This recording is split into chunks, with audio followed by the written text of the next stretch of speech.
녹화를 안 해드릴 수는 없죠. 예. 아, 참, 제가 몇몇 카티아랑 영상에는 전혀 모르는 사람들 댓글이 달리더라고요. 그래서 저 도움 맛없다고 그래서 깜놀하고 있습니다. 도대체 이걸 누가 보고 있나. 아무튼, 저기, 이번에 할 것은 베어링 하중과 반사 대칭이에요. 그래서 저기, 앞에 불 한 개만 끕시다. 한 개만. 예. 자, 이게, 여기에 축이 껴질 건데, 그러면 축이 여기 껴지면 면대면으로 붙잖아요. 면압이 생기겠죠. 그게 베어링 하중이에요. 베어링이 기계 베어링도 있겠지만 영어로 베어링 하면 견디다네, 그쵸? 견디고 있다네, ing형이니까. 그래서 저기 어떤 면압이 면압이 주어지는 걸 해석을 하는 것인데, 이 직전에 우리가 플라이휠을 8분의 1로 잘랐었죠. 이거는 절반으로 자를 거예요. 왜 할까요, 이렇게? 왜냐하면 이렇게 하면 어차피 똑같은 그러니까 양쪽이 대칭이면 반만 잘라갖고 해석을 걸어도 결과가 나옵니다. 예. 이렇게 왜 하냐면, 이렇게 하면 반대편에 있는 메쉬 노드들 수를 줄일 수가 있죠. 해석 시간이 반 이상으로 뚝 떨어지겠죠. 시간 절약 때문에 그래요. 리소스 때문에 그래요. 근데 지금은 우리가 컴퓨터가 대부분 다 좋잖아요. 개인 컴퓨터가 제가 2000년대 중후반에 쓰던 해석자들 슈퍼컴퓨터 있었거든요. 워크스테이션이 있었거든요. 지금은 개인 컴퓨터가 그거 훨씬 이상입니다. 아무리 뭐 허접한 5, 60만 원짜리 컴퓨터를 사도. 그러니까 그게 지금은 이렇게 요소 관리가 크게 중요하지 않을 수 있었는데 옛날엔 정말 중요했어요. 그러니까 이런 기법들이 나왔던 거예요. 자, 근데 일반적으로 뭐 요즘에 해석 제대로 하는 회사들 들어가면은 코어가 32개가 있고요. 램이 뭐 200 몇십 램 뭐 이렇게 끼워져 있는 그런 컴퓨터에서 해석을 올리더라고요. 자, 아무튼 자, 이거 한번 제가 아이고 읽고는 싶은데 이게 목이 좀 아프네. 좀 제가 하나 읽고 그 다음에 또 딴 사람이 좀 읽어주면 좋겠습니다. 네.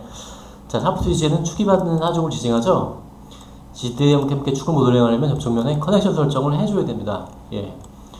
샤프트를 FM 모델에 포함시키지 않고 해석을 수행하려면, 그러니까 샤프트를 모델링하지 않는 거죠. 예. 축이 받는 그 힘만 접촉면에 가해주면 돼요. 똑같습니다. 그렇게 해도. 축으로부터 원통면에 가해진 하중을 베어링 로드를 이용하여서 시뮬레이션 할 수가 있죠. 예. 어떤 면에 대해 형상과 관계 조건 및 하중이 대칭일 때 2분의 2 또는 4분의 1 형상만을 이용하여 해석을 수행할 수가 있습니다. 예. 형상을 잘라낸 면에 대해서는 반사 대칭을 리플렉티브, 여기 좀 글씨가 잘렸네. 시메트리 관계 조건을 부여해야 한다라는 것이죠. 그래서 이 면이 반대편에 뭐가 있다라는 걸 알려줘야 됩니다. 컴퓨터에. 예. 자, 이거는 모델인데, 모델은 저랑 같이 그리시면 될 것 같아요. 이렇게 생겼습니다. 우리 관심 있으신 분들은 그러지 말고 좀 같이 있으면 좀 같이 그려요. 같이 그리면 좋잖아. 예. 한번 그려봅시다. 자,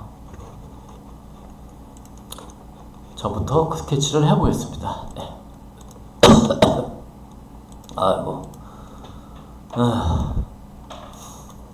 어디 보자.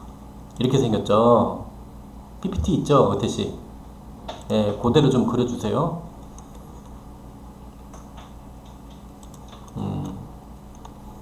요즘에 아주 어태씨가 수업을 열심히 들어서 제가 아주 기분이 좋습니다. 네.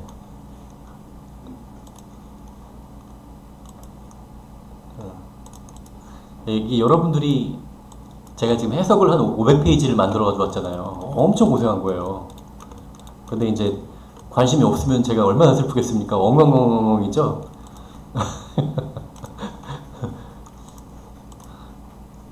그래도 한 사람이라도 수업을 들으면 저는 합니다. 한 사람이라도 들으면 뭐 저기 그 꽃을 피우려고 해요. 예.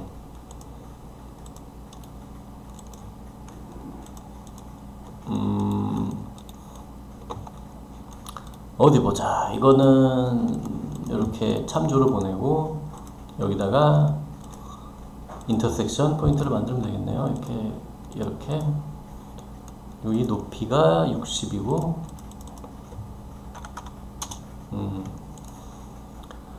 가운데 파이 D 54짜리 원이 있네요.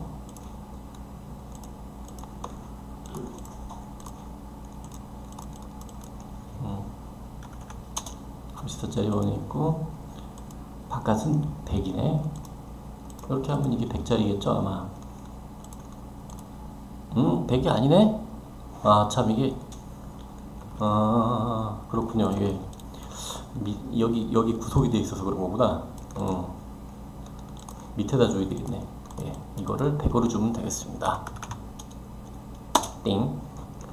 자, 그럼 이거를 또 퀵 트림으로 띠용 띠용 자르면 아이고 이거 예.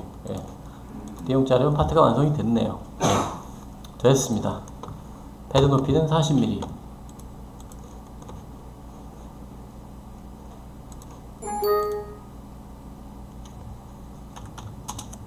됐습니다. 네. 이걸 일단 폴더에 저장을 하죠. FEM에 오늘 날짜로 해서 2019 0906 이거를 뭐라고 하나 비어링 로드 비어링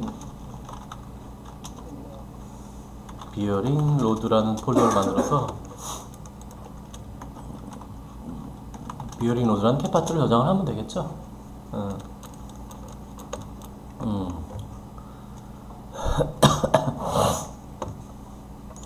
자, 여기다가 물성치를 또 줄 수가 있어요. 그래서 여기다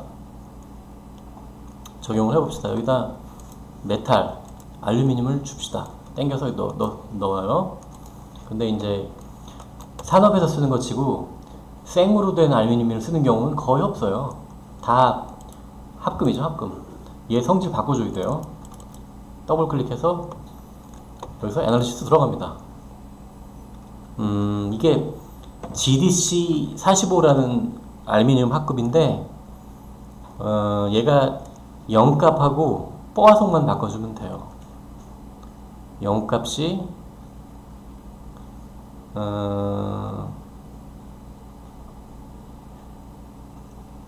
160 GPA인데 160 GPA가 뉴턴 미터 제곱으로 어떻게 바뀌더라? 잠깐만요. 영스 모듈러스 뉴턴 미터 제곱이면 원래 이게 어떻게 되냐? 뉴턴 미터 제곱인가? 변값이 뉴턴 미터 제곱이죠. 힘이 단위 면적당 힘이네. 그러니까 압력이야, 압력. 예, 영값은 압력이에요. 압력. 그렇죠. 이 뉴턴 미터 제곱이 있네. 근데 파스칼은 뉴턴 미터 제곱하고 동일하네요. 그쵸? 지금 물성치가 뭐 어디냐? 160 GPA니까 기가파스칼이네. 그거를 뉴턴 미터 제곱으로 바꿔줘야 되는데 어디 봅시다. 기가파스칼을 어떻게 봤더라? 10의 9승이야? 여기 근데 있습니다. 있네요. 여기 당연히 또 구글이 다 있습니다. 이렇게. 아주 저처럼 산수 못하는 사람을 위해 다 이렇게 해주네요. 네. 이걸로 바꿔주고요. 예. 그리고 여기다 단위를 넣어줘야 되죠. 뉴턴 언더바 미터 제곱. 그리고 뽀아 성비가 0.25네요. 0.25. 일드 값은 동일하네요. 예. 자, 그리고 OK입니다. 네. 이름도 바꿔요. 이거를 이름을 GDC45 이렇게 바꿔주는 거죠.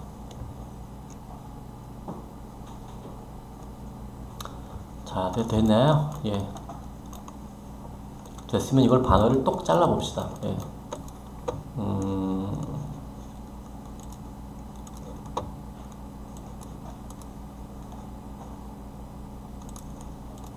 이렇게 됐죠? 예. 자, 쭉쭉 따라오고 계신가요? 불성치도 넣고. 아, 예, 예, 예. 여기 있습니다. 네. 160기가파스칼 1.62에 11승이죠. 뉴턴 제곱미터. 예, 예. 이게 잠깐만요. 이게 0값이었어요. 0값. 맞아요. 이렇게 넣으시면 돼요. 예. 뒤에 단위 넣어줘야 돼요. 다시 뉴턴 미터 제곱, 뉴턴 언더바 미터 제곱이죠. 뽀아종은 0.25. 1등 그냥 놔둬도 됩니다. 예. 됐죠?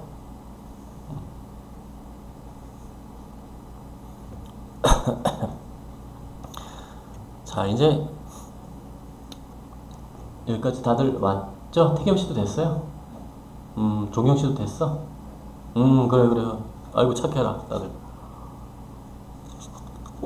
아이고. 그러면 이제 제가 또 다음 단계로 가겠습니다. 항상 우리가 이 디자인 모듈, 서피스 모듈은 GSD라고 불렀죠? 디자인 여기 구조 해석 모델은 GSA예요. 제너레이티브 스트럭처 애널리시스죠. 여기 있죠. 제가 여기다 빼놓은 거죠. 자주 쓰니까. GSA를 실행을 하겠습니다. 지금 물성치를 정의했기 때문에 워닝이 안 들죠. 정의 안 했으면 워닝 뜹니다. 스태틱 애널리시스 선택하면 돼요. 스태틱.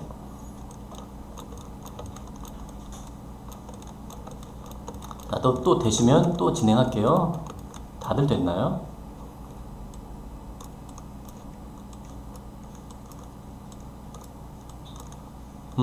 됐어?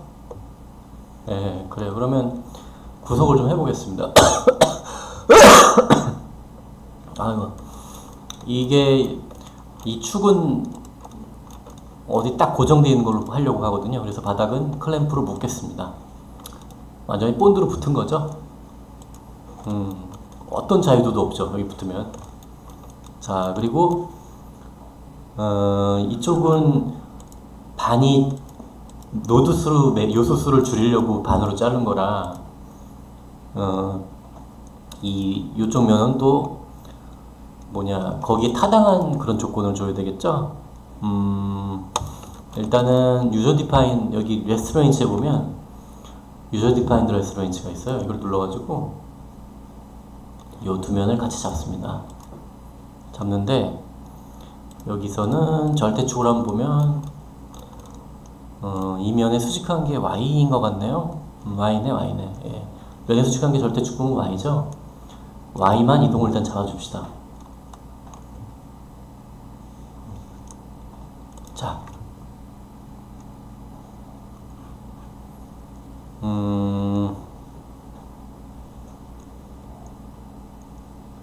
제가 이 다음 장에 이렇게 썼어요. 3차원 요소는 회전자유도가 없다. 따라서 로테이션 1, 2, 3은 구속 안 해도 된다고 썼죠. 또한 구속하더라도 해석 결과에 영향을 미치지 못하죠. 3차원 메시의 노드에 적용된 모멘트 하중은 변형을 유발시킬 수가 없죠. 왜냐면 회전 자체가 안 되기 때문에 노드가. 예. 자, 이거 돌리면 이게 그 뭐냐, 리지드 에러가 날까요? 안 날까요? 지금 Y밖에 구속을 안 했잖아. 날까요? 이거는 퀴즈. 이거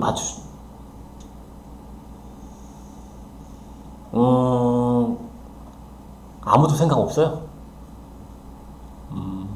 무태씨 어때? 이거 리지드 에러 날 것 같아요? 피벗 투 스몰. 왜?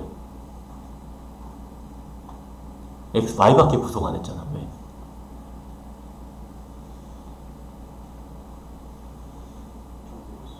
종근 씨는 어때요?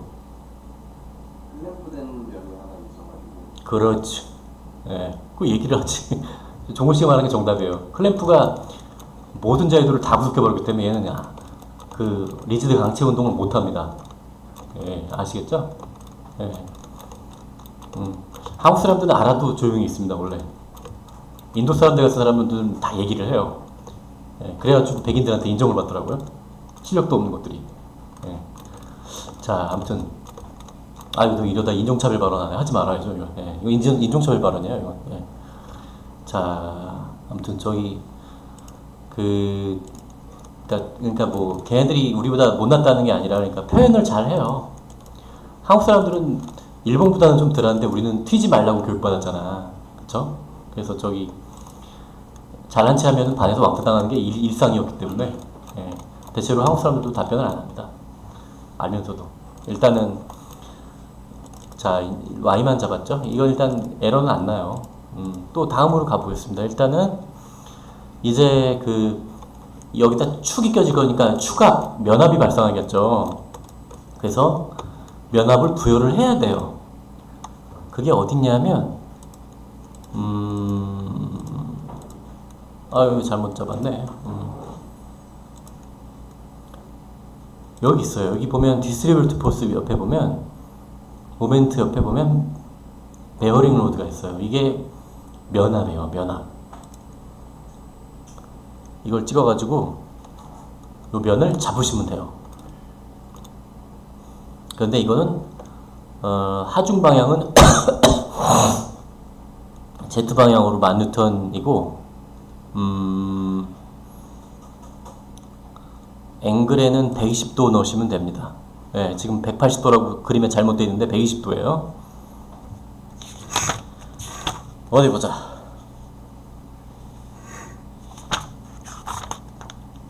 120도 맞습니다. 그림에 180도로 잘못 들어가 있네. 예. 그리고 레이디얼 오리엔테이션 레이디얼 타입 이거는 저도 잘 모르겠어요. 옵션은 예. 글로벌은 절대축을 쓴다는 의미죠.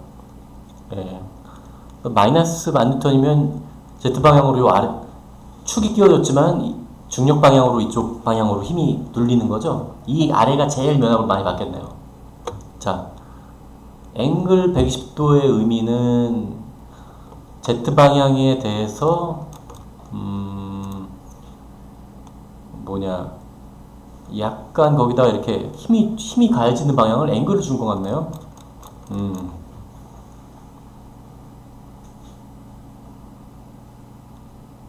축하 중의 방향인 거죠. 축이 껴져서 면압이 주어지더라도 그게 전체 면이 똑같은 하중을 받는 건 아니잖아요. 그쵸? 그쵸? 예. 중력 방향에 따라 다르겠죠. 그래서 이걸 그냥 수직으로 아래라고 할 수도 있겠지만 120도라는 임의의 각도를 준 거죠. 한번 120도면 아마 요 Z면에서 120도 돌리면 아마 이쯤 어디 올 거예요. 예.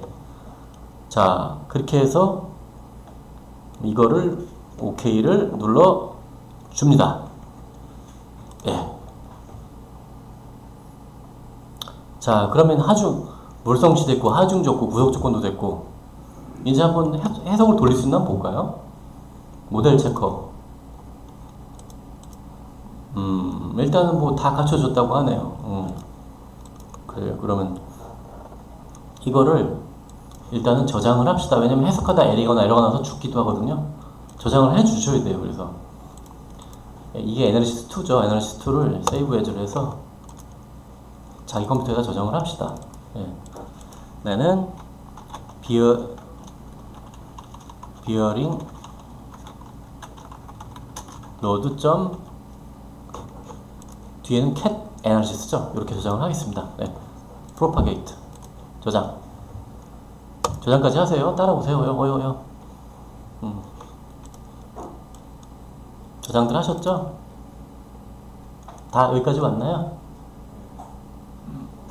그러면 이제 해석을 돌리겠습니다. 여기 보면 툴바가 컴퓨트가 있죠? 컴퓨터를 누르겠습니다. 프리뷰 한번 해볼게요. 케이스는 all로 다 하겠습니다. 네. CPU는 2초밖에 안 쓴대요. 이건 금방 끝난 해석이겠죠? 끝난 것 같습니다. 네.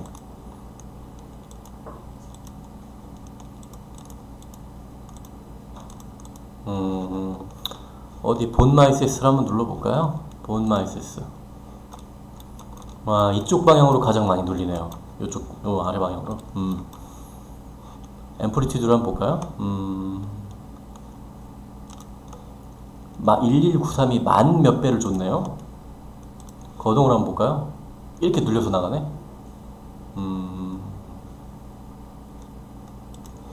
이미지 익스트리마를 볼까요? 어느 부분이 하중을 제일 많이 받나? 이쪽이네? 1.78462에 007 나랑 비슷하게 나왔나요?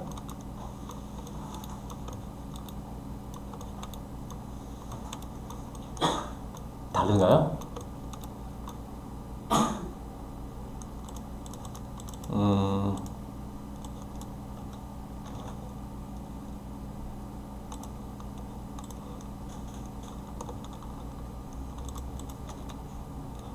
이게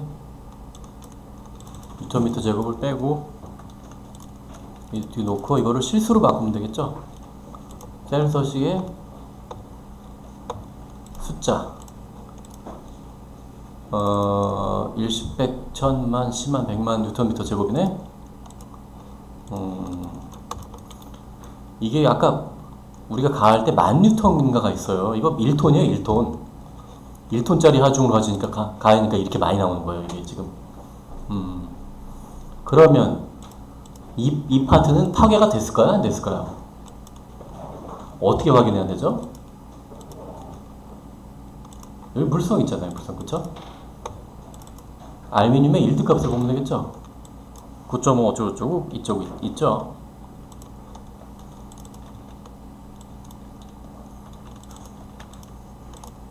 얘도 같은 걸로 보면 되겠죠? 얘는 아직 항복이 되진 않았네요. 예, 항복점까지 가진 않았습니다. 예. 알루미늄이 1톤의 1을 힘을 버티는구나. 그러니까 아마 이게 형상이 좀 두껍고 그런 거라 버티는 걸 것 같아요. 알루미늄 자체가 이렇게 강성 있는 파트는 아니에요. 이렇게. 그러니까 면압이면 면은 이렇게 힘을 넓게 분포하잖아요. 이런 거의 특성이 있죠. 이제 면압이니까. 면압은 좀 힘이 많이 분포되잖아. 집중 하중이면 다르겠죠. 어디 콕 찍어가지고 이렇게 누르고 있다. 그러면 파괴될 수 있죠. 같은 힘이라도. 네. 자, 디스플레이스먼트도 한번 볼까요? 이걸 더블 클릭하시면 다시 돌아옵니다. 예. 와서 디스플레이스먼트를 한번 보죠. 이게 벡터도 있죠. 아, 파트 전체가 아래 방향으로 휘어지고 있네. 방향이 나와 있어요. 그리고 이쪽에서 면함이 이렇게 들어와서 얘는 일로 휘어지고 있네. 다 벡터로 나와 있나요? 그죠? 아주 신기합니다. 예. 그리고 또 이걸 더블 클릭하면 창이 뜨죠. 비주라는 탭이 있는데 이거 누르면 심볼이 아니라 어벨라지 IS로 하면 다시 메쉬 영상으로 돌아갑니다. 심볼, 텍스트는 뭔가 하면 이 파트의 지금 내가 디스플레이스먼트 눌렀죠? 변이량을 다 보여주는 거예요. 노드마다 노드 단위를 보여주는 거예요. 네, 지금 뭐 디스플레이스먼트는 심볼이 제일 편한 것 같습니다. 네. 자, 그러면 이것도 본마이세스하고 디스플레이스먼트를 한번 같이 띄워볼까요? 그러면 같이 띄우면 대체로 같은 화면에 겹쳐 있어서 비교하기가 좀 애매합니다. 이거를 어떻게 하냐 하면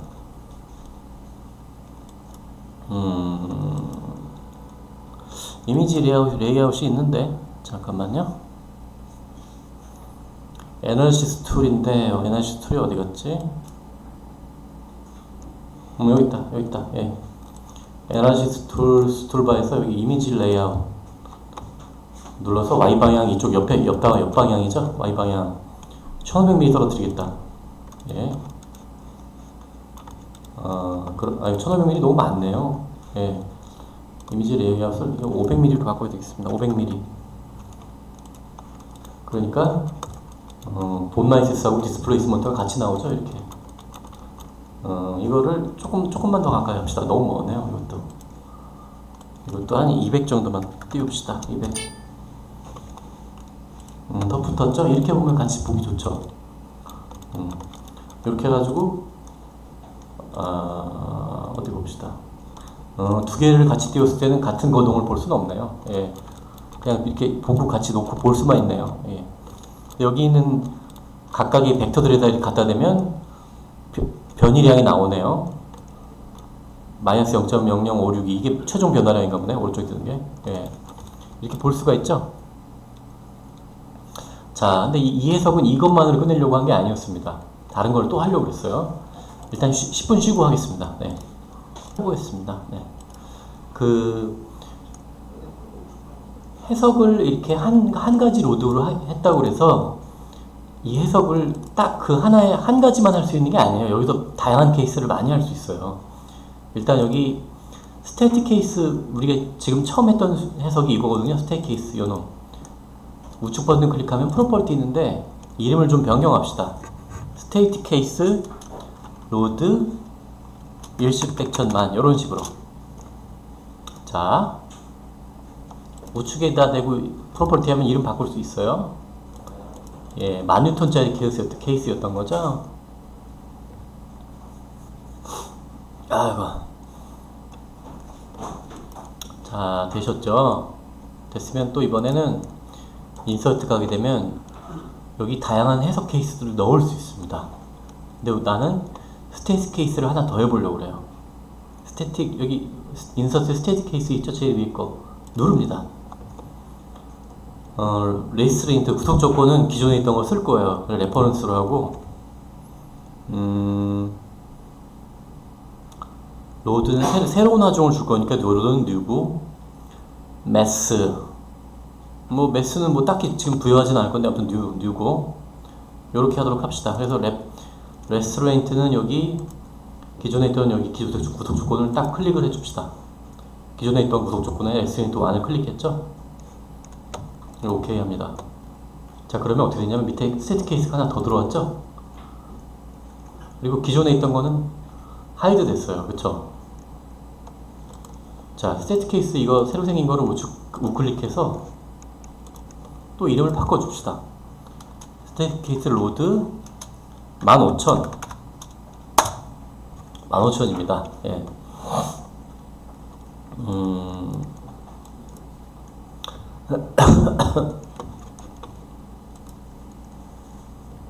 자,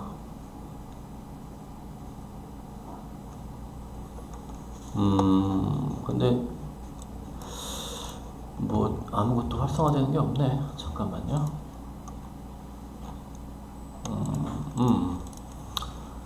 로드를 줘야 되는데 로드 툴바가 어디가 있을까요? 여기 있다, 여기 있다. 예. 다시 로드 툴바에서 요 베어링 모드를 또 선택을 합니다. 또 면을 클릭하고 이번에는 15,000을 줍시다. 마이너스 15,000이죠? 마이너스 15,000. 각도는 똑같이 120도. 그리고 오케이 합시다. 예. 자, 다시 모델 매니저에서 모델 체커를 해봅시다. 신호등. 오케이죠? 예. 자, 그러면 이제 또 뭐 해석을 돌려도 되겠죠? 한번 돌려봅시다. 예. 컴퓨트. 프리뷰 또 그냥 놔두고 오케이 해봅시다. CPU가 0.1초의 계산 타임밖에 안 걸린다네요. 금방 끝나겠네. 정말 금방 끝났습니다. 네. 이게 앞에 거보다 더 해석 시간이 짧죠? 기존에 있던 리소스를 써서 그래요. 이게 만들어 있던 뭐 이런 것들이요. 자, 이것도 한번 볼까요? 본마이세스 또 보고, 또 이미지 익스트림마다 한번 구경을 해보고요. 이번에는 2.76 어쩌고 나오네? 앞에 거라면 카페에서 가져가 볼까요?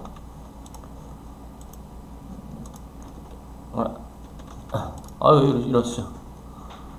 네. 이거를 다시 카피해서 여기다 넣어봅시다. 네. 이거를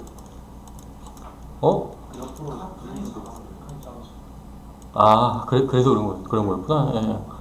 이거보다 많이 올라갔죠. 이게 한번 같은 라인으로 옮겨볼까? 이게 이제 15,000 케이스죠? 이게 10,000 케이스고, 일식 백천만. 얼마나 바뀌었나? 한 9,000 정도 일식 백천만, 10만, 100만, 1,000만이네? 그니까 900만 정도 올라갔네요? 그래도 아직 항복 조건에는 안 들어갑니다. 이게 이제 일드 스트렝스니까, 일드 스트렝스. 그러니까, 자, 이렇게 해서 하나의 모델을 만들고 메쉬를 짜면 인서트를 이용해서 진동해석, 버클링, 다양한 케이스를 다 넣을 수 있어요. 하나의 메쉬를 이용해서 다양한 해석을 다 할 수 있습니다. 그래서 이런 게 존재해요. 저랑 계속 같이 다음 주에도 하시면 알려드립니다. 어떻게 쓰는 건지. 자, 그러면 일단 이 케이스는 클로징 하겠습니다. 네.